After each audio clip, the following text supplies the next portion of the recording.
ನಡಿ ಈಗ ಶುರು ಮಾಡೋಣ. ಕೇಸರಿಯಿಂದ ಮನೋಲ್ಲಾಸ ಮನಸ್ಸು ಮತ್ತೇರಿ ಕುಣಿದಾಡಿದೆ ನೋಡು, ಮನಸ್ಸು ಮತ್ತೇರಿ ಕುಣಿದಾಡಿದೆ ನೋಡು.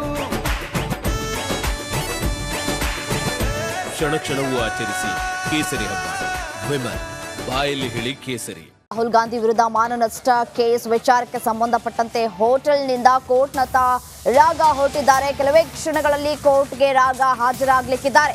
ಸಿಟಿ ಸಿವಿಲ್ ಕೋರ್ಟ್ಗೆ ರಾಗ ಆಗಮಿಸಲಿದ್ದಾರೆ. ಇನ್ನೇನು ಕೆಲವೇ ಕ್ಷಣಗಳಲ್ಲಿ ಡಿಸಿಎಂ ಡಿಕೆ ಶಿವಕುಮಾರ್ ಕೂಡ ಆಗಮಿಸಲಿದ್ದಾರೆ. ಅವರ ಜೊತೆ ಈಗಾಗಲೇ ಹೇಳಿಕೆಯನ್ನು ಕೂಡ ಕೊಟ್ಟಿದ್ರು. ಇದಕ್ಕೂ ರಾಹುಲ್ ಗಾಂಧಿಗೂ ಯಾವುದೇ ಸಂಬಂಧವಿಲ್ಲ, ಬಿಜೆಪಿಯ ಹುನ್ನಾರ ಇದೆಲ್ಲವೂ ಕೂಡ ಅಂತ ಹೇಳಿ ಡಿಸಿಎಂ ಡಿಕೆ ಶಿವಕುಮಾರ್ ಕಿಡಿಕಾರಿದ್ರು. ದೃಶ್ಯದಲ್ಲೂ ಕೂಡ ಗಮನಿಸಬಹುದಾಗಿರುವಂಥದ್ದು. ಹೋಟೆಲ್ನಿಂದ ಕೋರ್ಟ್ನತ್ತ ರಾಹುಲ್ ಗಾಂಧಿ ಹೊರಟಿದ್ದಾರೆ. 2023ರ ವಿಧಾನಸಭೆ ಚುನಾವಣೆಗೂ ಮೊದಲು ಕರ್ನಾಟಕದಲ್ಲಿ ಬಿಜೆಪಿ ಸರ್ಕಾರ ಆಡಳಿತ ನಡೆಸ್ತಾ ಇತ್ತು. ಬಸವರಾಜ ಬೊಮ್ಮಾಯಿ ಮುಖ್ಯಮಂತ್ರಿ ಆಗಿದ್ರು. ಆ ಸಂದರ್ಭದಲ್ಲಿ 2023ರ ಮೇ 5ರಂದು ಕಾಂಗ್ರೆಸ್ ಪತ್ರಿಕೆಗಳಲ್ಲಿ ಜಾಹೀರಾತು ಒಂದನ್ನು ನೀಡಿತ್ತು. ಬಿಜೆಪಿಯನ್ನ ಭ್ರಷ್ಟ ಅಂತ ಕೂಡ ಹೇಳಿತ್ತು. 40% ಕಮಿಷನ್ ಆರೋಪವನ್ನು ಕೂಡ ಹೊರಡಿಸಿತ್ತು. ಈ ಜಾಹೀರಾತನ್ನ ಮುಂದೆ ಇಟ್ಟುಕೊಂಡು ಕರ್ನಾಟಕ ಬಿಜೆಪಿ ಮಾನನಷ್ಟ ಮೊಕದ್ದಮೆಯನ್ನ ದಾಖಲು ಮಾಡಿತ್ತು. ಬಿಜೆಪಿಯ ರಾಜ್ಯ ಪ್ರಧಾನ ಕಾರ್ಯದರ್ಶಿ ಎಸ್ ಕೇಶವ ಪ್ರಸಾದ್ ನ್ಯಾಯಾಲಯಕ್ಕೆ ಸಲ್ಲಿಕೆ ಮಾಡಿದಂತಹ ಖಾಸಗಿ ದೂರಿನ ವಿಚಾರಣೆ ಇವತ್ತು ನಡೀತಾ ಇದೆ. ಈಗಾಗಲೇ ವಿಚಾರಣೆ ಕೂಡ ಆಗಿರುವಂಥದ್ದು.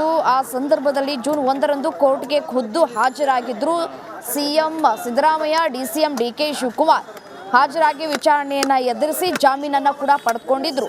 ಜೂನ್ 1ರಂದು ರಾಹುಲ್ ಗಾಂಧಿ ಆಗಮನ ಆಗಬೇಕಾಗಿತ್ತು. ರಾಹುಲ್ ಗಾಂಧಿ ಅವರು ಬಂದಿರಲಿಲ್ಲ. ಇದರಲ್ಲಿ ರಾಹುಲ್ ಗಾಂಧಿ ಅವರು 4ನೇ ಆರೋಪಿ ಆಗಿದ್ದಾರೆ. ಇವತ್ತು ಅವರು ಖುದ್ದು ಹಾಜರಾಗಬೇಕು ಅಂತ ಹೇಳಿ ಕೋರ್ಟ್ ಹೇಳಿತ್ತು. ಅದರಂತೆ ಇವತ್ತು ಖುದ್ದು ರಾಹುಲ್ ಗಾಂಧಿ ಕೋರ್ಟ್ಗೆ ಹಾಜರಾಗ್ತಾ ಇದ್ದಾರೆ. ಇನ್ನೇನು ಕೆಲವೇ ಕ್ಷಣಗಳಲ್ಲಿ ಕೋರ್ಟ್ಗೆ ಅವರು ತಲುಪಲಿದ್ದಾರೆ. 2024ರ ಮಾರ್ಚ್ 11ರಂದು ಕೋರ್ಟ್ ಕಾಂಗ್ರೆಸ್ ನಾಯಕರಿಗೆ ಸಮನ್ಸನ್ನ ಜಾರಿಗೊಳಿಸಿತ್ತು. ಇನ್ನು ವಿಚಾರಣೆಯನ್ನ ಎದುರಿಸಲಿದ್ದಾರೆ ರಾಹುಲ್ ಗಾಂಧಿ. ಏನಾಗುತ್ತೆ ಅನ್ನೋದು ಸಾಕಷ್ಟು ಕುತೂಹಲಕ್ಕೆ ಕೂಡ ಕಾರಣವಾಗ್ತಾ ಇರುವಂಥದ್ದು ಈ ಪ್ರಕರಣದಲ್ಲಿ. ಇನ್ನು ಜೂನ್ 1ರಂದು ಕೋರ್ಟ್ಗೆ ಖುದ್ದು ಹಾಜರಾಗಿ ವಿಚಾರಣೆಯನ್ನು ಎದುರಿಸಿ ಜಾಮೀನನ್ನು ಪಡೆದುಕೊಂಡಿದ್ರು ಡಿಕೆ ಶಿವಕುಮಾರ್, ಸಿಎಂ ಸಿದ್ದರಾಮಯ್ಯ. ಇನ್ನು ರಾಹುಲ್ ಗಾಂಧಿಗೆ ಜಾಮೀನು ಸಿಗುತ್ತಾ ಇಲ್ವಾ ಅನ್ನೋದನ್ನು ಕಾದು ನೋಡಬೇಕಾಗಿರುವಂಥದ್ದು. ಇದರಲ್ಲಿ 4ನೇ ಆರೋಪಿ ಆಗಿರುವಂತಹ ಹಿನ್ನೆಲೆಯಲ್ಲಿ ಜಾಮೀನು ಸಿಗಬಹುದು ಅಂತ ಕೂಡ ಹೇಳಲಾಗ್ತಾ ಇದೆ. ಯಾಕೆಂತಂದರೆ CM Siddaramaiah, DCM DK Shivakumar ಜಾಮೀನು ಪಡ್ಕೊಂಡಿದ್ದಾರೆ ಈಗಾಗಲೇ ಮಾನನಷ್ಟ ಮೊಕದ್ದಮೆ ಕೇಸ್ನಲ್ಲಿ. ರಾಗ ಅವ್ರಿಗೂ ಕೂಡ ಜಾಮೀನು ಸಿಗಬಹುದು ಅಂತ ಕೂಡ ಹೇಳಲಾಗ್ತಾ ಇದೆ.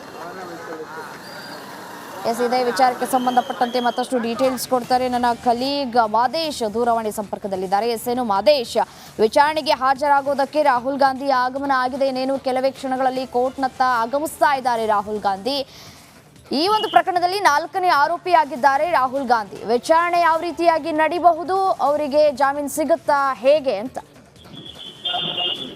ಈಗಾಗಲೇ ಬಿಜೆಪಿ ನಾಯಕರು ಹಾಕಿರುವಂತಹ ದೂರಿನ ಪ್ರಕರಣಕ್ಕೆ ಸಂಬಂಧಪಟ್ಟಂತೆ ಇದನ್ನು 1ನೇ ತಾರೀಕು ಈ ಒಂದು ಪ್ರಕರಣಕ್ಕೆ ಸಂಬಂಧಪಟ್ಟಂತೆ ಜನಪ್ರತಿನಿಧಿಗಳ ವಿಶೇಷ ನ್ಯಾಯಾಲಯದಲ್ಲಿ ವಿಚಾರಣೆ ನಡೆದಿತ್ತು. ಅವತ್ತು ರಾಹುಲ್ ಗಾಂಧಿ, ಕಾಂಗ್ರೆಸ್ನ ನ್ಯಾಷನಲ್ ಲೀಡರ್ ರಾಹುಲ್ ಗಾಂಧಿ ಅವರು ವಿಚಾರಣೆಗೆ ಹಾಜರಾಗಬೇಕಾಗಿತ್ತು. ಆದ್ರೆ ಚುನಾವಣೆ ಹಿನ್ನೆಲೆ ತಾವು 7ನೇ ತಾರೀಕು ಹಾಜರಾಗಬೇಕಾಗಿ ಮನವಿಯನ್ನ ಮಾಡಿದ್ರು. ಆ ಒಂದು ಮನವಿ ಆಧಾರದ ಮೇಲೆ ಇವತ್ತು ಕೋರ್ಟ್ಗೆ ಹಾಜರಾಗಲು ಸೂಚನೆ ನೀಡಲಾಗಿತ್ತು.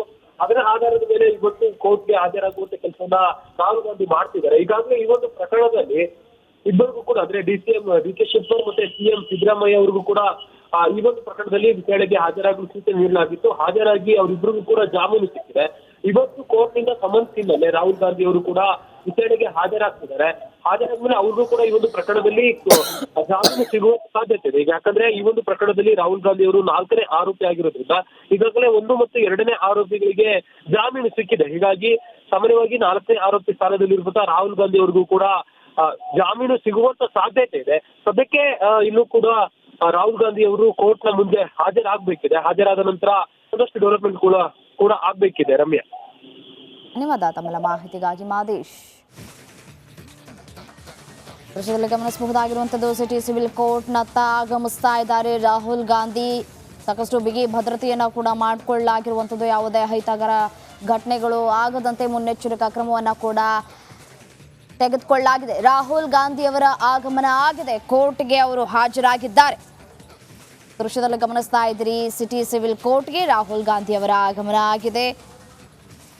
ಕಳೆದ ವಿಧಾನಸಭೆ ಚುನಾವಣೆಗೆ ಮುನ್ನ ಬಿಜೆಪಿ ವಿರುದ್ಧ ಮಾಡಿದಂತಹ ಪರ್ಸೆಂಟೇಜ್ ಆರೋಪದ ಬಗ್ಗೆ ವಿಚಾರಣೆಯನ್ನು ಎದುರಿಸೋದಕ್ಕೆ ಕಾಂಗ್ರೆಸ್ ನಾಯಕ ರಾಹುಲ್ ಗಾಂಧಿ ಕೋರ್ಟ್ಗೆ ಆಗಮನ ಆಗಿದೆ. ದೃಶ್ಯದಲ್ಲೂ ಕೂಡ ಗಮನಿಸಬಹುದಾಗಿರುವಂಥದ್ದು, ಕೋರ್ಟ್ನ ಒಳಗಡೆ ಹೋಗ್ತಾ ಇರುವಂತಹ ದೃಶ್ಯಾವಳಿಗಳನ್ನು ನಾವು ನಿಮಗೆ ತೋರಿಸುವಂತಹ ಕೆಲಸವನ್ನು ಮಾಡ್ತಾ ಇದ್ದೇವೆ. ಕರ್ನಾಟಕ ಬಿಜೆಪಿ ದಾಖಲಿಸಿರುವಂತಹ ಮಾನನಷ್ಟ ಮೊಕದ್ದಮೆ ಪ್ರಕರಣದಲ್ಲಿ ರಾಹುಲ್ ಗಾಂಧಿ ಖುದ್ದಾಗಿ ಕೋರ್ಟ್ಗೆ ಹಾಜರಾಗಿದ್ದಾರೆ. ಜೂನ್ 1ರಂದು ಖುದ್ದಾಗಿ ರಾಹುಲ್ ಗಾಂಧಿ ವಿಚಾರಣೆ ನಡೆದಿರಲಿಲ್ಲ. ಆ ಸಂದರ್ಭದಲ್ಲಿ ಅವತ್ತು ಅವರು ಹಾಜರಾಗಬೇಕಾಗಿತ್ತು. ಕಾರಣಾಂತರಗಳಿಂದ ಅವರು ಬರೋದಕ್ಕೆ ಸಾಧ್ಯ ಆಗಿರಲಿಲ್ಲ. ಇವತ್ತು ಖುದ್ದು ರಾಹುಲ್ ಗಾಂಧಿ ಅವರ ಆಗಮನ ಆಗಿದೆ, ಕೋರ್ಟ್ಗೆ ಹಾಜರಾಗಿದ್ದಾರೆ. ಇನ್ನು ವಿಚಾರಣೆಯನ್ನ ನಡೆಸೋದೊಂದೇ ಬಾಕಿ ಇರುವಂಥದ್ದು. ಯಾವ ರೀತಿಯಾಗಿ ತಿರುವನ್ನು ಪಡೆದುಕೊಳ್ಳುತ್ತೆ ಈ ಒಂದು ಪ್ರಕರಣ ಅನ್ನೋದನ್ನು ಕಾದು ನೋಡಬೇಕಾಗಿರುವಂಥದ್ದು. ಸಾಕಷ್ಟು ಕುತೂಹಲವನ್ನು ಕೂಡ ಕೆರಳಿಸ್ತಾ ಇದೆ ಈ ಒಂದು ಪ್ರಕರಣ. ಈಗಾಗಲೇ ಈ ಒಂದು ಪ್ರಕರಣದಲ್ಲಿ ಮುಖ್ಯಮಂತ್ರಿ ಸಿದ್ದರಾಮಯ್ಯ, ಉಪಮುಖ್ಯಮಂತ್ರಿ ಡಿ.ಕೆ. ಶಿವಕುಮಾರ್ ಸಹ ಆರೋಪಿಗಳಾಗಿದ್ದಾರೆ. ಉಭಯ ನಾಯಕರು ಜೂನ್ 1ರಂದು ಕೋರ್ಟ್ಗೆ ಖುದ್ದು ಹಾಜರಾಗಿ ವಿಚಾರಣೆಯನ್ನು ಎದುರಿಸಿ ಜಾಮೀನನ್ನು ಪಡೆದುಕೊಂಡಿದ್ರು. ಇದೀಗ ರಾಹುಲ್ ಗಾಂಧಿಯವರು ಕೂಡ ಖುದ್ದು ವಿಚಾರಣೆಗೆ ಹಾಜರಾಗಿದ್ದಾರೆ. ಏನಾಗುತ್ತೆ ಅನ್ನೋದನ್ನು ಕಾದು ನೋಡಬೇಕಾಗಿರುವಂಥದ್ದು. 40% ಕಮಿಷನ್ ಆರೋಪವನ್ನು ಮಾಡಿದ್ರು, ಜಾಹೀರಾತನ್ನು ಹೊರಡಿಸಿದ್ರು.